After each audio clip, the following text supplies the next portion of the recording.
In a quiet part of the city, where the lights weren't so bright and the streets were cracked with age, a young girl stood alone. Her name was Mira. She was no older than 14. Her clothes were simple and worn. Her shoes were old and patched. But her eyes, deep brown like rich earth, held something strong. Hope. Mira had a dream. She wanted to become a ballet dancer. Not just any dancer, but someone who could move people's hearts with her performance. But Mira was different. Her left leg was weak. It had never grown strong like the other one. Doctors had said she was born that way. Many told her to give up, but Mira refused. She trained every day alone in a small alley beside the broken building where she lived. Her mother had passed away years ago. Her father was too sick to work. Mira took care of him as best as she could to buy medicine and food. Mira danced in the streets, not in theaters, not on stage, but on sidewalks where strangers walked past without looking. Still, she danced. Even with one weak leg, she had found her own way to balance, to spin, and to leap. Her body moved like a story being told. People didn't always stop, but sometimes a kind soul would throw a coin into the small tin box she placed in front of her. That morning, the air was cold. Clouds hung low. Mira wore a simple pink scarf and pulled her hair into a bun. She stepped onto the sidewalk near the shopping district, where she usually danced on weekends. Cars passed. People rushed to work. Most didn't look at her, but Mira wasn't dancing for them. She was dancing for herself, for her father, and for the dream inside her. With a deep breath, she began. One step, one turn, one lift of the arm. Her movements were soft and slow at first. The way she twisted her body, the way she balanced on her toes, it was like watching a flower bloom in a forgotten place. People started to notice. Child pulled her mother's hand and pointed at Mira. A man on a bike slowed down. Someone even took out a phone and started recording. Still, Mira danced. Pain burned in her leg, but she smiled through it. She closed her eyes and imagined a big theater, golden lights above her, soft music in the air. In her mind, the crowd stood and clapped. She was not poor. She was not weak. She was a ballerina. Just then, a black car rolled up near the corner. The window was slightly down. A man inside looked out. He wore a sharp suit and a silver watch. His name was Aaron. He was a millionaire businessman, known for building companies from the ground up. But today, he wasn't thinking about work. He was tired of meetings, tired of fake smiles. As his car stopped at the light, his eyes fell on Mira. He saw her dance. He noticed the way she moved, even with a weak leg, even with worn shoes. Her body spoke without words. And then, he saw something else. A single tear fall from her eye as she spun. Not from sadness, but from passion. From the pain she was hiding. The light turned green, but Aaron didn't tell the driver to move. He was staring. Something inside him stirred. He leaned forward. "Stop." "The car," he said quietly. The black car came to a stop by the roadside. The driver looked back, confused. "Sir?" he asked. But Aaron didn't answer right away. He was watching Mira, the poor disabled girl dancing on the sidewalk, lost in her own world. She finished her dance with a soft spin, her arms raised like wings. She bowed slowly and gracefully, as if she were standing on the stage of a great theater. Not just cold pavement. Only a few coins sat in her tin box. Aaron opened the door and stepped out. His shiny shoes touched the dusty ground. People walking by paused. A few recognized him from the news or magazines. He didn't care. He walked toward Mira slowly. She looked up, breathing hard. She had not seen him before. She was used to people ignoring her or throwing a few coins and walking away. But this man was different. He stood still, watching her with kind, serious eyes. For a moment, neither of them spoke. Mira held her hands close to her chest, unsure what to say. "You dance beautifully," Erin said at last. Mira looked down at her weak leg and shook her head. No, sir, I'm not that good. My leg, it doesn't work like the others do. Erin looked thoughtful. That's what makes it more powerful. You danced through pain. That takes more strength than most people have. Mira felt her face warm with surprise. No one had ever said that before. Most people only saw her weakness. Erin glanced at the tin box. Is this how you earn money? She nodded. Yes, sir. I need to buy food and medicine for my father. He's very sick. He looked at her shoes. They were torn at the edges. One lace was tied in a knot to keep it from falling apart. Do you go to school? He asked. Mira shook her head again. Not anymore. I had to stop after my mother passed away. There was a long pause. The wind blew gently through the street. The city noise seemed far away. Erin had made many big decisions in his life, buying buildings, running businesses, investing in companies. But today, something else was tugging at his heart. I want to help you, he said simply. Mira's eyes widened. Help? How? I want to take you to a real ballet school. With real teachers. I'll pay for everything, your clothes, your shoes, your lessons. And I'll make sure your father gets good treatment too. Mira took a small step back. Why would you do that for me? Erin smiled. Because someone once helped me when I was poor. I never forgot it. And today, when I saw you dance, I knew I was meant to be here. Tears filled Mira's eyes. She covered her mouth. For a long time she had only known struggle. Her dreams felt far away, like stars in the sky.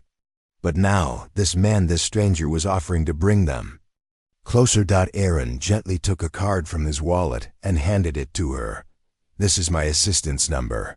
Call it, or come to this address tomorrow morning. I'll be waiting. Mira took the card with shaking fingers. Thank you, she whispered. I don't know what to say. Just keep dancing, he said kindly. Then he turned and walked back to his car. As the car drove away, Mira stood still, holding the card like a treasure. The crowd that had gathered began to clap, not just for her dance, but for what they had just witnessed. A poor girl had danced with all her heart. A rich man had stopped to see her. And in that moment, two different worlds had touched. That night, Mira couldn't sleep. She lay beside her father in their small room. The roof leaked a little, and the floor was hard. Her father coughed quietly in his sleep. A candle flickered in the corner, and beside it sat the card the man had given her. She picked it up and read the name again. Erin Wade. It sounded powerful, important. But more than that, it felt real. Mira had always been careful with hope. Too much of it could break your heart. But something about Erin's words stayed in her mind. Come to this address tomorrow morning. I'll be waiting. She held the card to her chest and whispered, Please let this be true. The next morning, Mira woke early. She cleaned the room, gave her father tea, and wrapped a scarf around her head. She took a small bag with her tin box, her mother's old photo, and the card. Her hands were shaking as she stepped out. The city looked brighter today. Maybe it was the sun, or maybe it was hope. She followed the address carefully. It led her to a tall white building near the center of town. She had never been near places like this. Everything looked clean. The doors were glass. A guard stood outside. Mira walked slowly up to him. I'm here to see Mr. Erin Wade, she said. The guard looked surprised, but then checked something on his phone and nodded. Yes, miss, he's expecting you. Go to the 10th floor. His assistant will meet you. She entered the building, her heart beating fast. The elevator was smooth and silent. Mira had never been inside one before. She held the rail tightly. When the door opened, a young woman in a blue dress smiled at her. You must be Mira. Come with me, please. Mira followed her into a large office. The windows were wide and showed the whole city from above. There were books on the shelves, plants in the corners, and soft chairs. Then Aaron walked in. He wasn't wearing a suit today, just a simple shirt and jacket. But he still looked strong and sure of himself. "I'm glad you came," he said warmly. Mira stood up quickly. "Thank you, sir. I didn't think people like you noticed people like me." Aaron sat down. "I do now. You made sure of that." He handed her a folder. Inside were forms, photos of a ballet school, and letters. "This is a school I support. It's the best in the city. If you want, we'll begin your training there. You'll have meals, a place to stay if needed, and special help for your leg." Mira's eyes filled with tears. "But what about my father?" Aaron smiled. "I already sent a doctor to your home this morning. He's being checked, don't worry." Mira didn't know what to say. Her whole world was changing in one single day. "Why are you helping me?" she asked again. Aaron leaned forward. "Because you reminded me what real strength looks like. And I believe in giving people a chance, especially those who never had one." Mira nodded slowly. Then Aaron said, "We'll also get you proper shoes. And a tutor for school lessons so you don't fall behind. Is that okay?" Mira couldn't speak. She just nodded, wiping her tears. Aaron stood and held out his hand. "Welcome to a new beginning." Mira took his hand. It was warm and steady. Outside, the sun shone bright through the windows. Inside, a poor girl with a weak leg took her first step into a world she had only dreamed about. Mira stood at the entrance of the ballet school. The tall glass doors sparkled in the morning light. The building was big and beautiful. Students in clean uniforms walked in with bags over their shoulders and shiny ballet shoes tied tight. Mira looked down at her old bag and worn clothes. Her new shoes, still in a box, were in her hand. She held them like something precious. A lady with short hair and a kind smile stepped forward. "You must be Mira. I'm Miss Helen, your ballet instructor." Mira nodded shyly. "Yes, ma'am." "You'll do well here," Miss Helen said. "Come, let me show you around." Inside, everything smelled fresh like clean wood floors and flowers. The walls were covered with pictures of dancers in midair, full of grace and strength. Mira's eyes grew wide. This place felt like a dream. Miss Helen showed her the locker room, the lunch hall, and finally, the dance studio. The floor was smooth. Mirrors lined the walls. A few students were already warming up. Mira took a deep breath. She had danced on cold streets, on rough sidewalks. Now she was here. Miss Helen gave her time to change and introduced her to a student named Tina, who was friendly and cheerful. Tina helped Mira tie her shoes properly. "Don't worry," she whispered. "Everyone is nervous on their first day. You'll get used to it." Mira gave a small smile. "Thank you." Class began. The music played softly from the speakers. Miss Helen clapped her hands and gave directions. Mira watched closely. She had never learned from a real teacher before. Everything felt new. At first, her steps were slow. She missed a beat. Her weak leg wobbled when she tried to rise on her toes. A few students looked at her.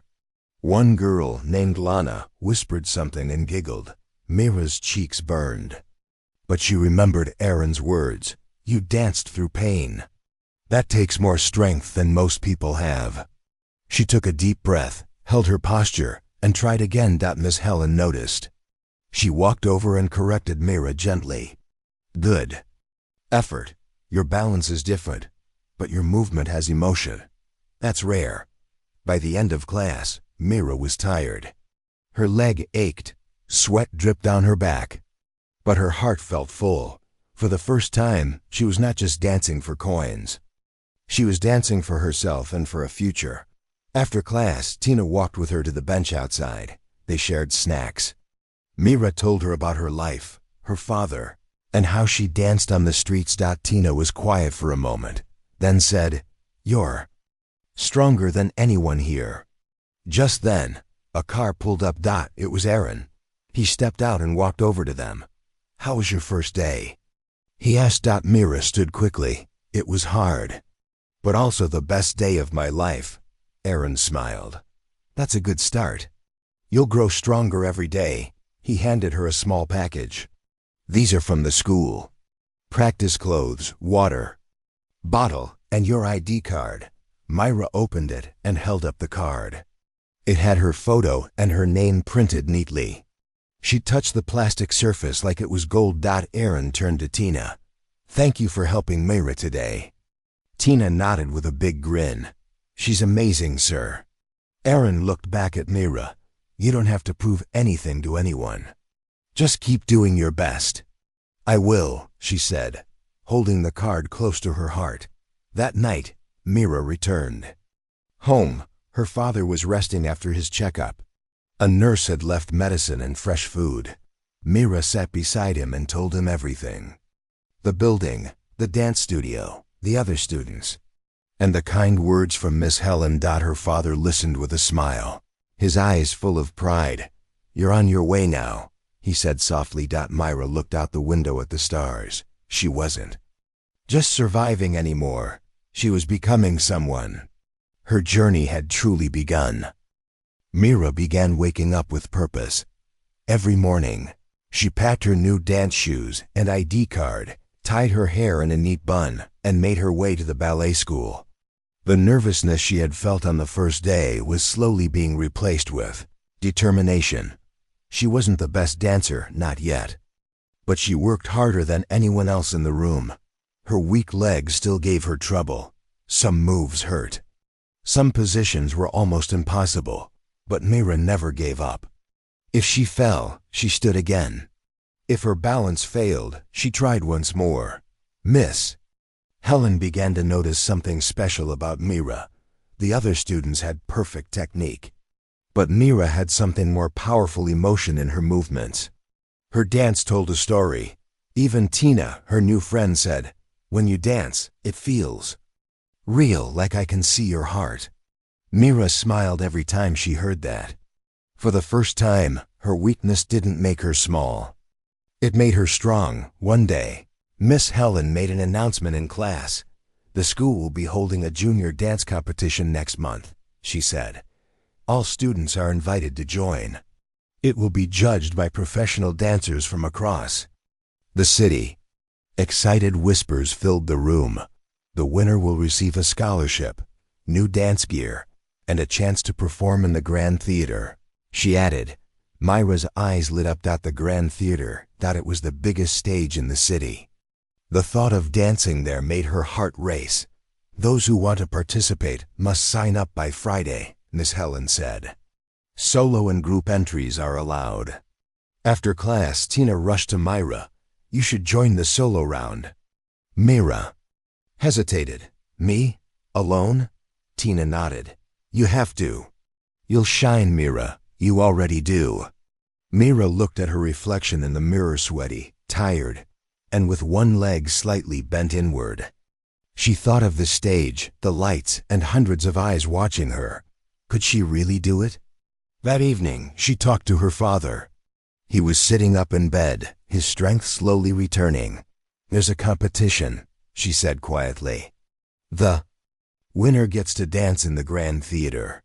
Her father smiled gently. Then what are you waiting for? But I'm not like the others, she whispered. They're perfect. I'm not. Her father reached out and held her hand. The world doesn't need perfect. It needs real. And you, my Myra, are real. The next day, Myra signed her name on the competition sheet. Some students looked surprised. Others whispered quietly. Lana, the girl who had laughed at her earlier, crossed her arms. She won't last a minute on that stage, she said loud enough for Myra to hear. Myra didn't answer. She just looked ahead. She knew the road would be hard. But she was ready, training. For the solo was tough. Myra chose music that reminded her of her mother, a soft piano piece full of feeling. She practiced every evening after class. Her muscles ached. Her toes turned red. Her weak leg cried for rest. But she kept dancing. Tina helped her adjust the moves. Miss Helen gave her advice and even arranged a special session with a physiotherapist to help Mira improve her balance. And Aaron he visited once a week to check on her progress. One evening, he watched her rehearse. When she finished, he clapped slowly and said, "You've grown stronger, Mira, and not just in body." She looked down, smiling. "I want to do this. Not just for me, but for everyone who never got a chance." Aaron nodded. "Then dance like it matters, because it does." The day of the competition was getting closer. Posters were going up in the school halls. Students were practicing harder than ever. Everyone wanted to win. And Mira? She continued. Her quiet, steady work, step by step, spin by spin. She knew the world would watch her soon, and she would not let fear stop her. The big day had arrived. Mira stood backstage at the city's ballet school auditorium. The hall was filled with students, teachers, judges, and parents. Bright lights hung above the stage. Soft music played in the background. Everything felt real. Now she held her costume in her hands, a soft white dress given to her by the school.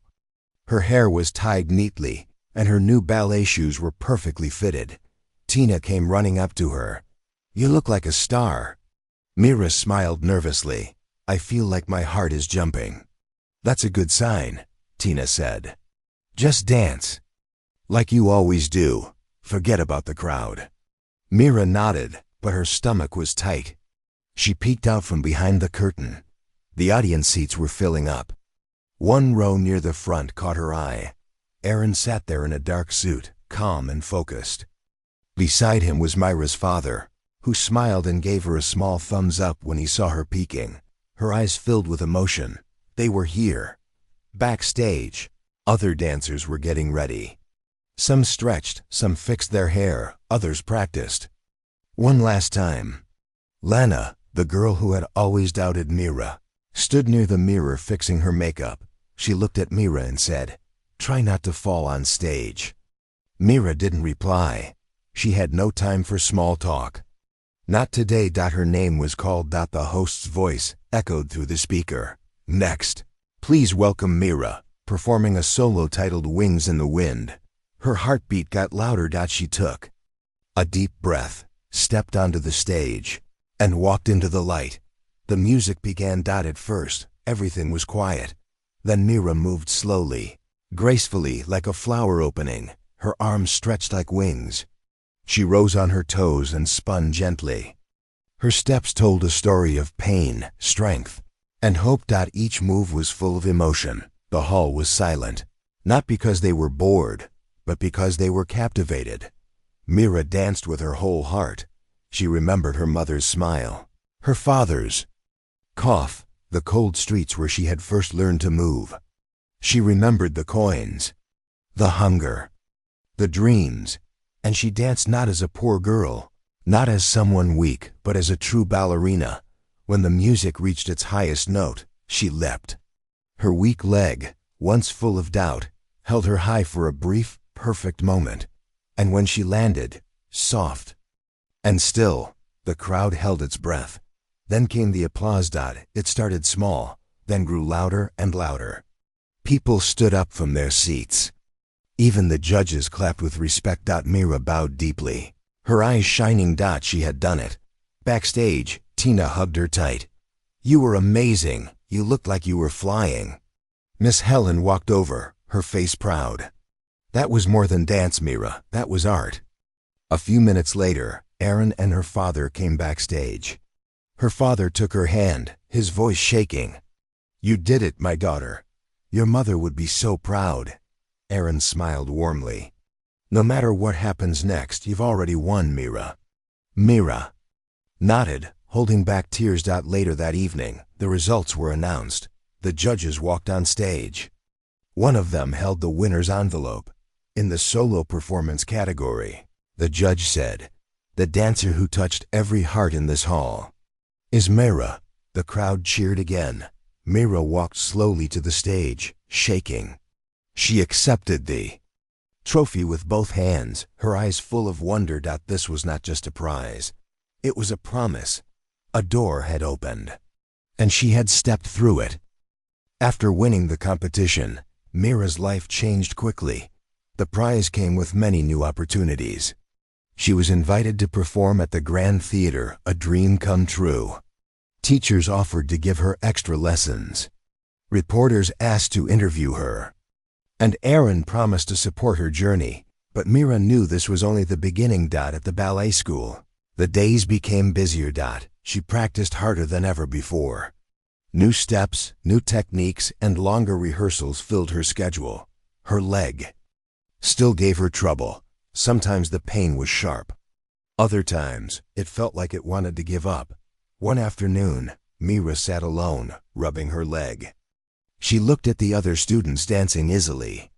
A small voice in her head whispered, "Can you really do this? Are you good enough?" Her heart felt heavy. Just then, Tina came over with a smile. "Hey Mira, want to join us for some fresh air?" Mira nodded.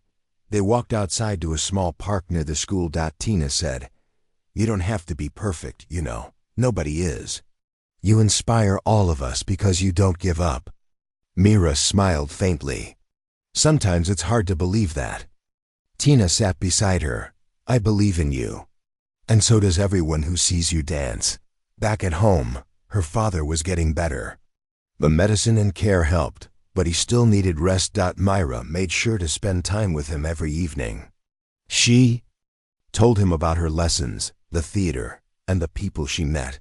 Her father's eyes sparkled with pride. "You're stronger than I ever imagined." Mira wished her mother could see her now. One day, Aaron invited Mira and her father to his office. "I have something important to tell you," he said. He explained that he wanted to create a special program to help other disabled children who dreamed of dancing or other arts. "A lot of talented kids never get the chance," he said. "I want to change that."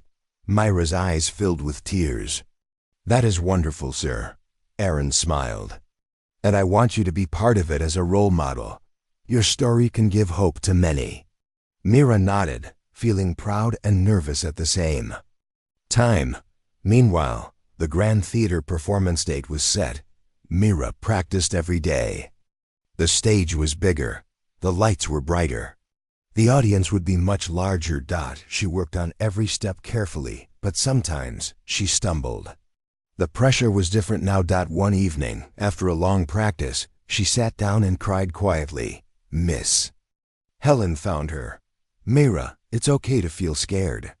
It means you care." Mira wiped her tears. "What if I fail in front of so many people?" Miss Helen smiled gently. "You won't. You will show them your heart. That is what makes a dancer great." The night before the big show, Mira couldn't sleep. She thought of her journey, the street dances, the kindness of Aaron, her father's love, the hard work, and the new friends. She whispered to herself, "No matter what happens, I will keep dancing," because this was more than a dream now. It was her life.